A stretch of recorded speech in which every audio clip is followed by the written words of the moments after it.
السلام علیکم ورحمۃ اللہ وبرکاتہ۔ بسم اللہ والحمدللہ والصلاة والسلام علی رسول اللہ وعلی آلہ وصحبہ ومن والہ۔ اعوذ باللہ من الشیطان الرجیم۔ انا اعطیناک الکوثر فصل لربک وانحر ان شانئک هو الابتر۔ وقال رسول اللہ صلی اللہ علیہ وسلم: ما من ایام العمل الصالح احب الی اللہ من هذه الایام العشر۔ قیل یا رسول اللہ ولا الجہاد فی سبیل اللہ؟ قال ولا الجہاد فی سبیل اللہ الا رجل خرج بمالہ ونفسہ فلم یرجع بذلک من شیء۔ اے نبی صلی اللہ علیہ وسلم، یقیناً ہم نے آپ کو خیر کثیر یعنی کوثر عطا کی ہے، لہذا آپ نماز پڑھیں اور اپنے رب کے لیے قربانی کریں، یقیناً آپ کا دشمن ہی نامراد ہونے والا ہے۔ اور اللہ تعالیٰ کے رسول صلی اللہ علیہ وسلم نے ارشاد فرمایا کہ کوئی دن غروب شمس اور طلوع شمس میں سے ایسا نہیں ہے جس میں عمل کرنا ان 10 دنوں یعنی ذی الحجہ کی 1 تاریخ سے 10 تاریخ تک عمل کرنے کے برابر ہو سکتا ہے، حتیٰ کہ رمضان کے آخری 10 دن بھی ذی الحجہ کے ان 10 دنوں میں عمل کرنے کے برابر نہیں ہو سکتے، چونکہ اللہ تعالیٰ نے قسم کھائی ہے والفجر ولیال عشر والشفع والوتر۔ یہ ساری قسم در حقیقت ذی الحجہ کے اس پہلے عشرے اور ایام تشریق سے متعلق ہیں۔ لہذا اس صورت سے ایک بات تو یہ معلوم ہوئی کہ قربانی جو کی جائے گی وہ نماز پڑھنے کے بعد کی جائے گی، نماز پڑھنے سے پہلے نہیں کی جائے گی، جیسا کہ صحیح بخاری و مسلم کی اس روایت میں ہے جس میں ایک صحابی نے نماز سے پہلے ذبح کر لیا تھا تو اللہ تعالیٰ کے رسول صلی اللہ علیہ وسلم نے انہیں قربانی دہرانے کا حکم دیا، حالانکہ ان کے پاس 1 سال سے کم کا بچہ تھا، تو آپ نے فرمایا کہ تم اس کو ذبح کر دو، لیکن تمہارے بعد یہ کسی اور کی طرف سے قبول نہیں کیا جائے گا۔ آج اصل میں جس ٹاپک کے بارے میں آپ سے بات کرنا چاہ رہا ہوں قربانی کے متعلق، وہ ہے مرغی کی قربانی کے متعلق۔ بعض لوگ طنزیہ انداز میں یہ سوال کرتے ہیں کیا مرغے کی قربانی کی جا سکتی ہے؟ ہمارے ایک بھائی نے مجھے ایک واٹس ایپ میسج بھیجا ہے جس میں انہوں نے محلہ کے حوالے سے 2 روایت پیش کی ہیں۔ میں چاہتا ہوں کہ آج ان 2 روایت کی ہلکی سی توجیہ پیش کر کے اپنی بات کو ختم کر دوں۔ اس سے پہلے کہ میں اس پیج کی تھوڑی وضاحت کروں، آپ کو بتا دوں کہ محلہ عربی میں ہے، اس کا ترجمہ اردو میں بھی نہیں ہوا ہے میرے خیال سے، اور ہندی میں ہونا تو درکنار ہے، لیکن یہ میسج واٹس ایپ پر بہت تیزی سے گھوم رہا ہے جس میں یہ 2 روایت پیش کی جاتی ہیں۔ 2 روایت کون کون سی ہیں دیکھیں۔ پہلی روایت من طریق سعید بن منصور حدثنا ابو الاحوص عن عمران بن مسلم هو الجعفی عن سوید بن غفلة قال لي بلال ما كنت أبالي لو ضحيت بديك ولأن آخذ ثمن الأضحية فأتصدق به على مسكين مغتر فهو أحب إلي من أن أضحيه۔ یعنی یہ کہتے ہیں کہ سوید ابن غفلہ نے کہا کہ مجھ سے بلال رضی اللہ تعالیٰ عنہ نے کہا کہ مجھے اس بات میں کوئی مشقت یا حرج نہیں ہے کہ میں ایک مرغے کی قربانی کروں، بلکہ میں چاہتا ہوں کہ اس قربانی کی قیمت لوں اور اس کو ایسے شخص پر صدقہ کر دوں جو بہت زیادہ محتاج ہے، اور میرے لیے میرے نزدیک یہ بات زیادہ پسندیدہ ہے اس چیز سے کہ میں قربانی کروں۔ بلال رضی اللہ تعالیٰ عنہ کا یہ اثر ذکر کیا گیا ہے۔ دوسرا اثر بھی سماعت فرمائیں۔ دوسرا اثر پیج نمبر 10 پر ہے جس میں ابن عباس اکرمہ سے کہتے ہیں انہو اعطا مولا لہو درہمین، کہ انہوں نے اپنے غلام یعنی اکرمہ کو 2 درہم دیے، وقال، اور اس سے کہا اشتر بہما لحما ومن لقیک فقل لہو ہذہ اضحیۃ ابن عباس رضی اللہ عنہ، کہ جاؤ ان 2 درہم سے گوشت خرید لو اور جو کوئی تم سے ملے اس سے کہو کہ یہ ابن عباس کی قربانی ہے۔ ابو محمد یعنی ابن حزم کہتے ہیں لا یصح عن احد من الصحابہ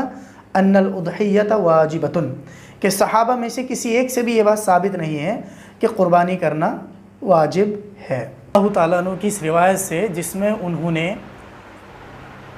مرغے کی قربانی کرنے کا ذکر کیا ہے، اس سے بعض لوگوں کو یہ شبہ ہوا کہ مرغے کی قربانی عید الاضحیٰ کے موقع پر کی جا سکتی ہے۔ تو کچھ لوگوں نے تو تنزیہ سوال کیا کہ جی یہ لوگ جو ہیں یہ مرغے کی قربانی کے قائل ہیں، حالانکہ یہ بالکل درست نہیں ہے۔ رضی اللہ تعالیٰ عنہ یہاں پر صرف اتنا ثابت ہوتا ہے ان کے اس قول سے کہ وہ قربانی کو فرض اور واجب نہیں سمجھتے تھے، لہذا انہوں نے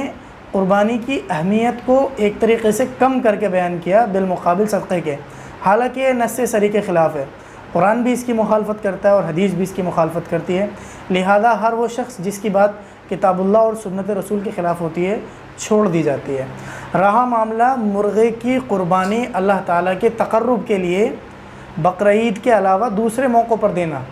تو یہ ثابت ہے بلکہ محمود ہے، جیسے کہ جمعہ کے ثواب کے بارے میں روایات میں آتا ہے کہ جو شخص سب سے پہلے مسجد میں داخل ہوتا ہے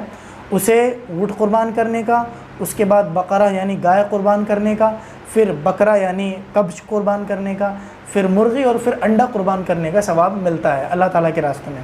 تو یہاں یہ فرق کر لینا ضروری ہے کہ عید الاضحیٰ کے موقع سے مرغے کی قربانی قطعاً قابل قبول نہیں ہے،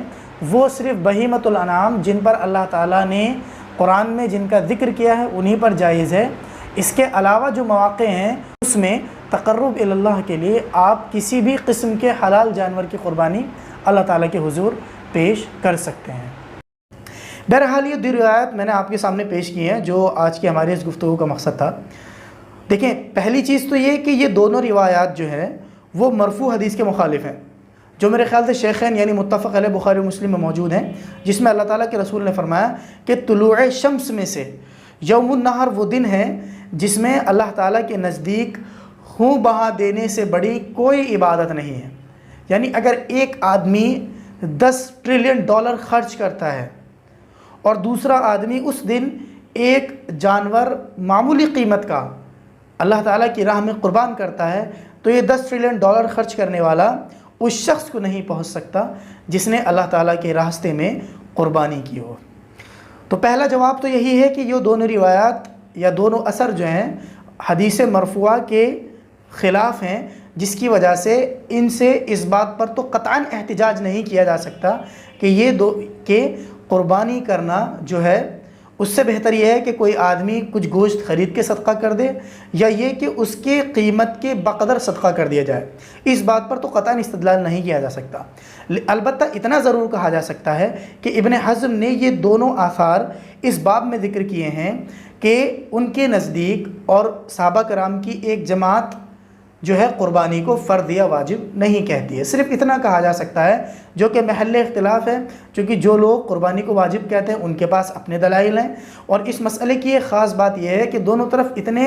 قوی دلائل ہیں کہ جب ان کے دلائل سنتے ہیں تو ایسا لگتا ہے کہ قربانی کرنا فرض و واجب ہے، جب ان کے دلائل سنتے ہیں تو ایسا لگتا ہے کہ قربانی کرنا سنت ہے۔ لہذا میں پہلے تو جس شخص نے اس کا ہندی ترجمہ کرایا مجھے اس کی نیت میں کھوٹ ہے،